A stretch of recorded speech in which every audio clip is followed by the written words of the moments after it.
Capricorn, kamusta? Ito po si Divine Tarot 88 para sa yung November kapalaran. Tingnan natin ang energies connected sa'yo sa love life mo. Kamusta kayo guys? Comment present para alam kung nanonood kayo. So hindi po ito sa lahat magre-resonate kasi napaka-specific ng message at may na-ready na akong mga cards dito. Okay, stay to the point na tayo. May person dito, sobra kang pinag-aaralan, sobra kanyang mahal, gusto kanya ngayon.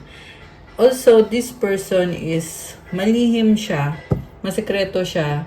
So, siguro, merong, iba sa inyo, nag-uusap kayo nitong taong to. Pero, may mga bagay na gusto mong marinig galing sa kanya. Pero, hindi niya sinasabi sa'yo.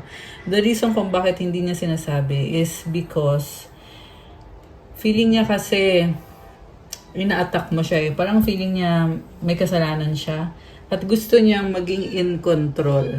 Gusto niya na siya yung masusunod sa connection na to. Okay? We actually have here the Emperor sa bottom of the deck. So, this is divine masculine energy. Like I said, gusto niya na siya yung may control. So, hindi niya sasabihin sa'yo yung mga bagay na ayaw niyang marinig mo. Medyo nagpapa-impress din siya sa'yo. So, we have the Hermit, King of Swords, Queen of Cups, Seven of Rods. Nakikita ka niya bilang someone na talagang magpapasaya sa kanya at gusto kanyang makasama ngayon. Pero pinag-aaralan niya, paano nga ba? Actually, may mga natutunan siya, mga lessons from you. Kasi, andito kasi si King of Swords eh. So, talagang, ayun na nga, like I said, pinag-aaralan niya at I'm hearing na ayaw na niyang mangyari kung ano yung mga nangyari dati or yung mga bagay na nasaktan ka niya or hindi mo nagustuhan tungkol sa kanya. Ayaw na niya ulitin yun or ayaw na niyang gawin ulit. I'm seeing someone na napakadaming options na maaring hindi mo alam. Siyempre, hindi niya kasi sasabihin sa'yo. Like I said, hindi nga niya sinasabi sa'yo. Or kung alam mo man, nahuli mo siya, pinipili niya na huwag na pag-usapan kasi feeling niya kasi may control siya sa'yo, may control siya sa sitwasyon pag hindi na pinag-uusapan. Ayan, may plane na dumaan. So, kung naririnig niyo guys, it means na mukhang may travel ka, Capricorn. Okay. So, yung unang card dito is the Hermit. Baka may kadir kang Virgo, merong air sign, Gemini, Libra, Aquarius, water sign, Cancer, Pisces, Scorpio, fire sign, Aries, Leo, Sagittarius. Although this can be any sign, lalo na yung Aries andito. Okay. So, ano pa ba? Ano pa bang energy nitong, wait lang, nilaglag. Masyadong marami. Anong energy nitong person na to? Three of Swords. Okay. So, niloko ka nga niya. Kaya sobra yung pagsisisi niya. Six of Cups. Namimiss ka niya sobra. Grabe. Like I said, sobra ka niyang mahal eh. Lungkot siya. Ina-analyze niya. Inisip niya yung mga memories niyo. Seven of Swords. Grabe. So, let me be straightforward. Hindi talaga to loyal sa'yo.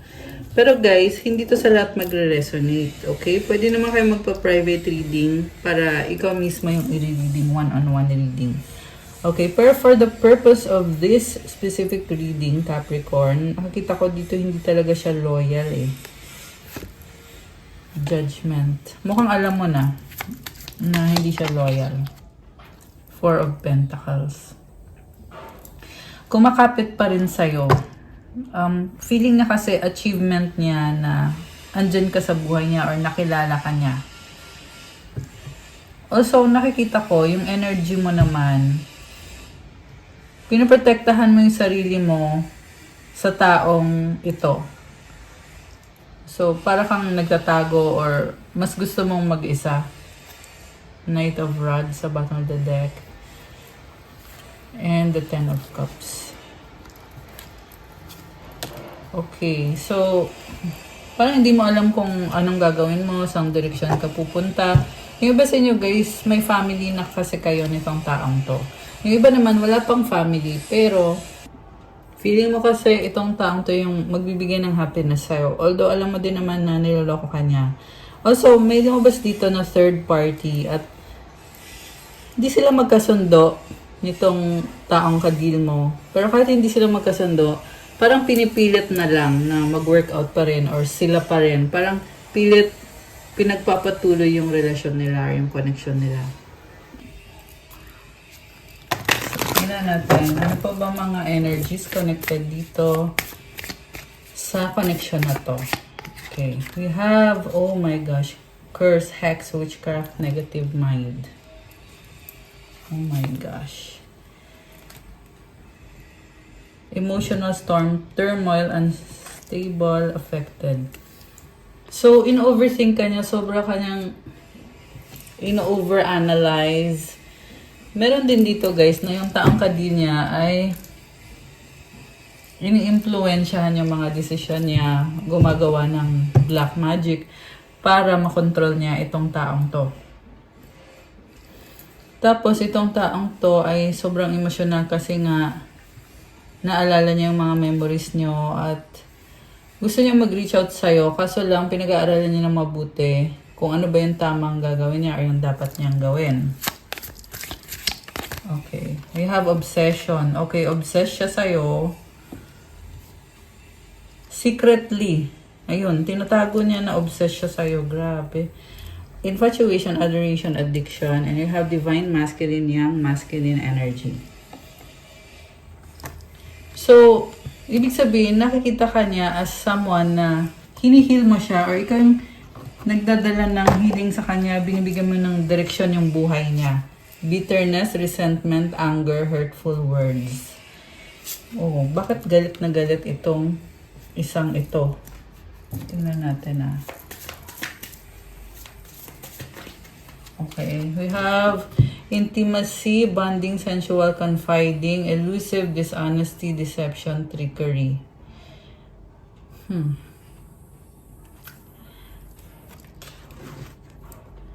So, I'm seeing someone na gusto niya magkaroon ng intimate moment sa'yo, pero hindi niya alam kung paano.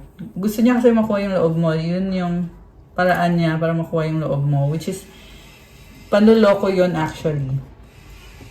Manipulation. So, ibig sabihin guys, huwag kayong magpadalos-dalos. Kung kayo to na nagre-resonate kayo dito,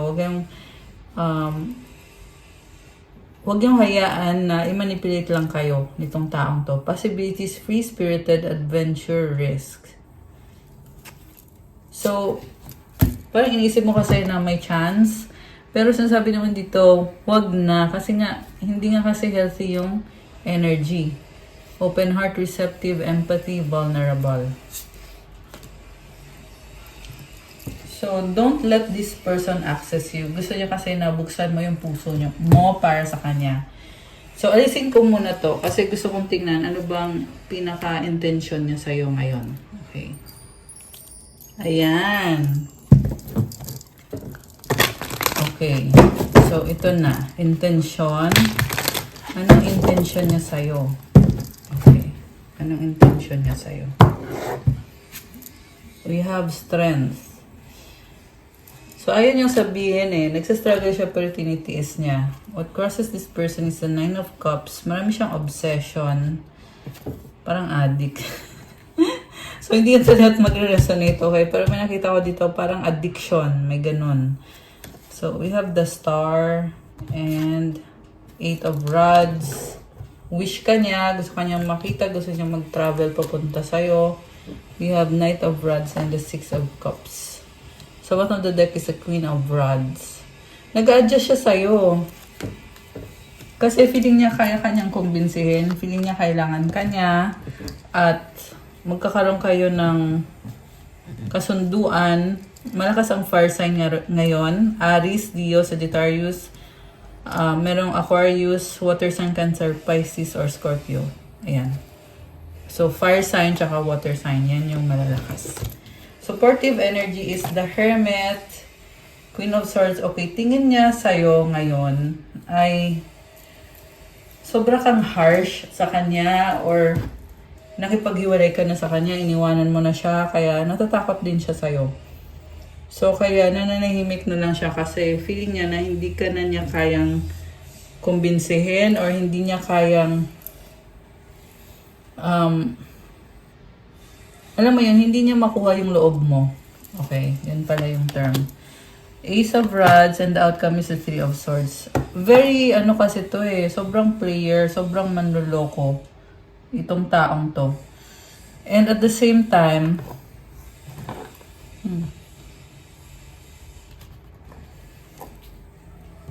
nasasaktan din siya at sobra siyang nagsisisi. Nagpaplano pa rin siya na bumalik sa buhay mo. Like I said, gusto kanyang kumbinsihin kasi namimiss ka niya at fina-fantasize ka din niya with this star energy. Nakikita ka niya as someone na talagang ikaw yung pinapangarap niya. Para kang trophy na pag nakuha niya yung loob mo or pag nagkabalikan kayo, napakaswerte niya. So, may posibilidad na mag-usap kayo. Okay? Yan yung nakikita ko dito eh. So, anong mangyayari sa near future? Ang nakikita ko kasi mangyayari dito guys is mamimiss ka niya, hinahanap-hanap ka niya, gusto niya mag-offer sa'yo, pero hanggang dun lang eh. Nasa sa'yo pa rin yung desisyon kung tatanggapin mo ba yung offer niya.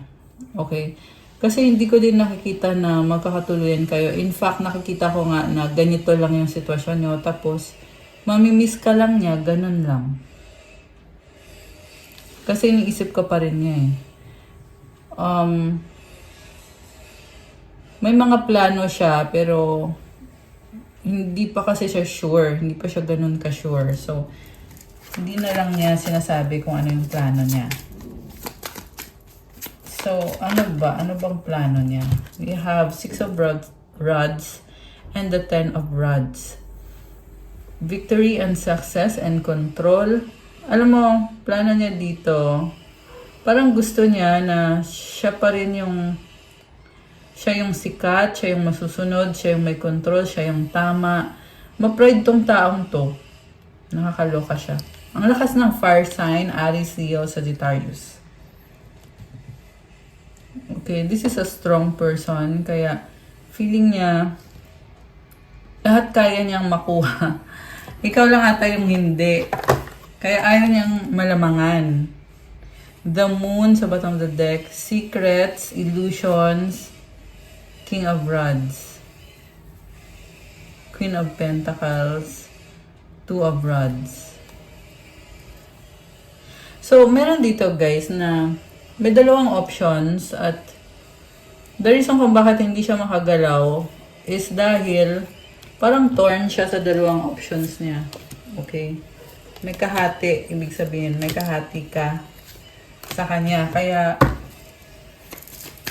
ganyan siya, hanggang tingin lang siya, hanggang pag-iisip lang siya. Baka may kang Cancer. Malakas ang Earth sign, Capricorn, Taurus, Virgo, again fire sign, Aries, Leo, Sagittarius. We have the Fool and the Hierophant. Okay.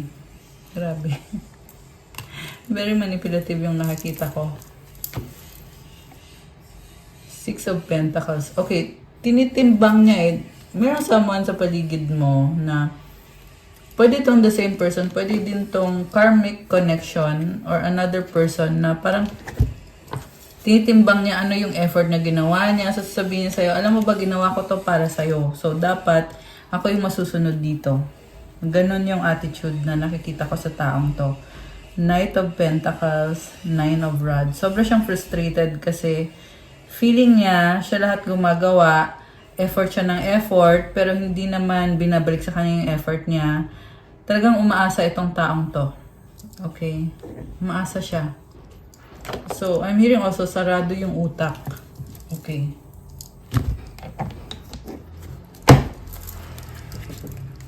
Ano bang inaasahan itong taong to kay Capricorn? Tingnan natin.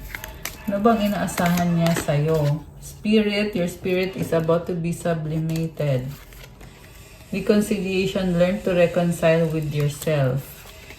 Emotion, look into the depths of your emotions. 3, tell the 3 what you really think. Okay? So, spiritual itong taong to. Malakas ang intuition niya. At sobra din siyang emosyonal. Gusto nga niya magkaayos kayo, kaso lang medyo matigas din ang ulo niya. Tsaka parang tamad. Parang gusto niya kung ano yung nakasanayan niya, yun din yung gagawin niya at kailangan sumunod ka. Parang ganun yung nakikita ko sa kanya. Attract. The appeal of soul pairing goes beyond superficiality.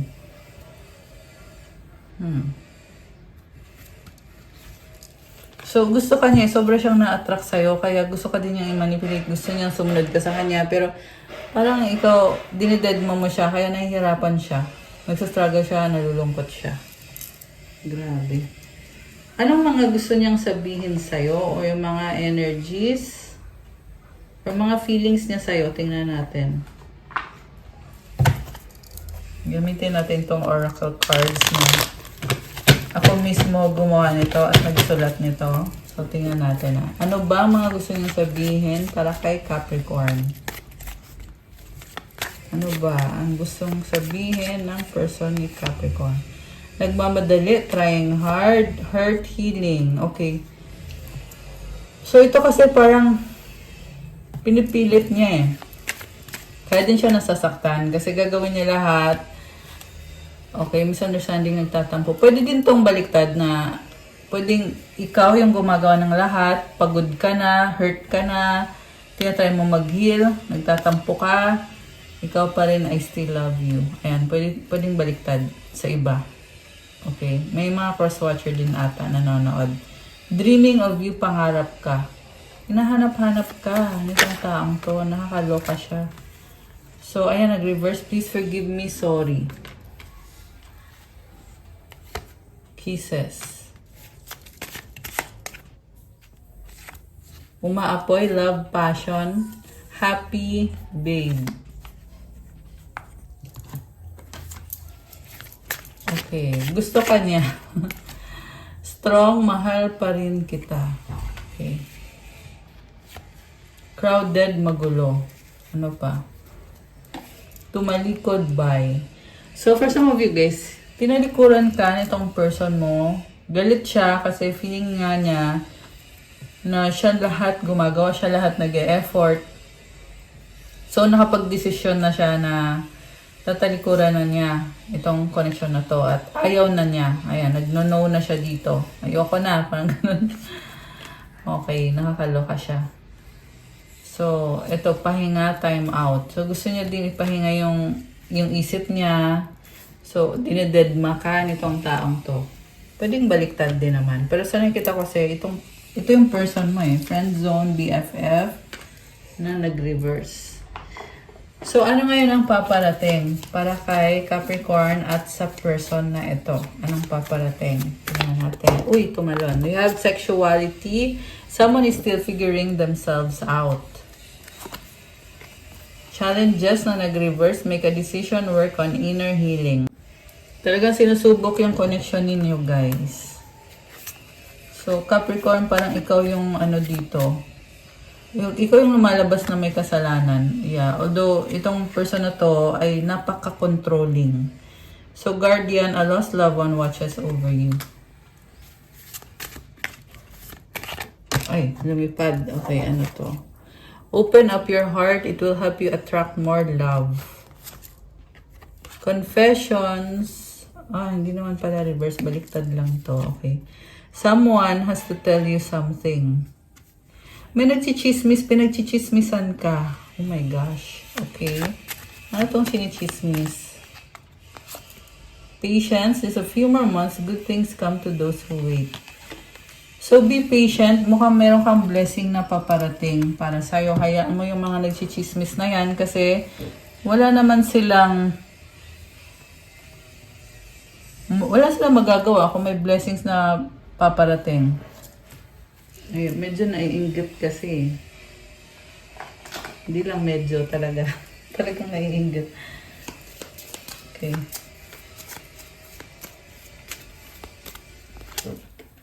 Stars! Oh my gosh.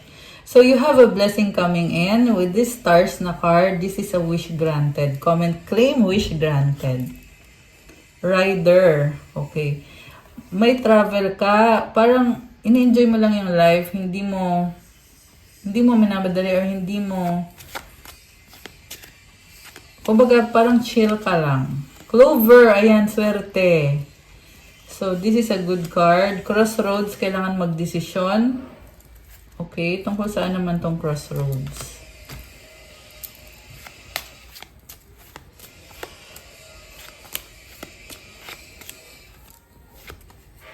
Okay, ito. Stork and the Moon. Wow.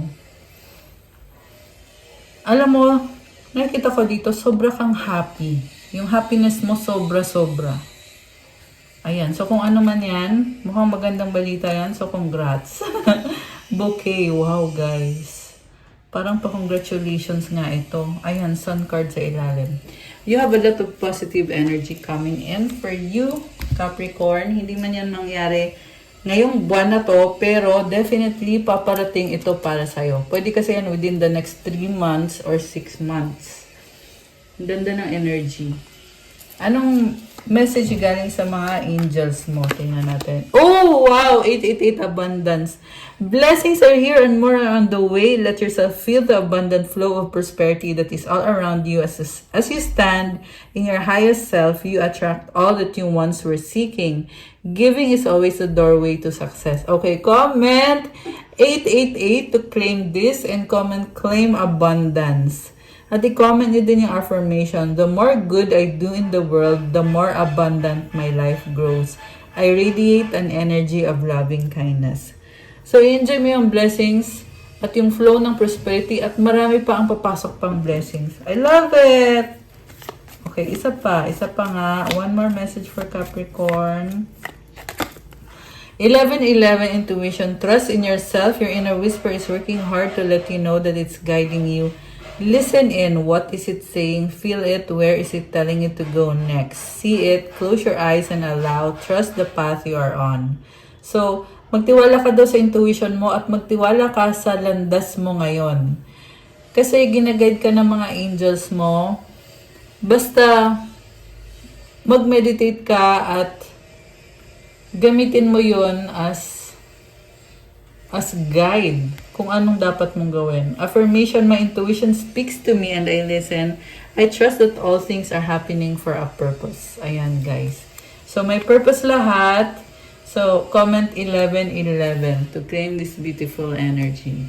Ayan. Okay, guys. That's all I have for you, Capricorn, for your November kapalaran. Thank you for watching. Pa-like po ng video, comment, subscribe, hit the notification bell. Let me know kung nag-resonate ba or kung nagustuhan nyo yung reading. Kung kailangan nyo ng gabay, pwede kayong magpa-private reading. May bayad po yun kasi one-on-one session yon. Message nyo ko sa Viber or sa WhatsApp. Nasa description box po yung contact details ko. So, i-click nyo po dyan. And, ayun, i-message nyo ko. So, that's all for today. I love you guys. I love you, Capricorn. See you again soon. God bless po sa lahat. And stay safe. Love you guys. Bye!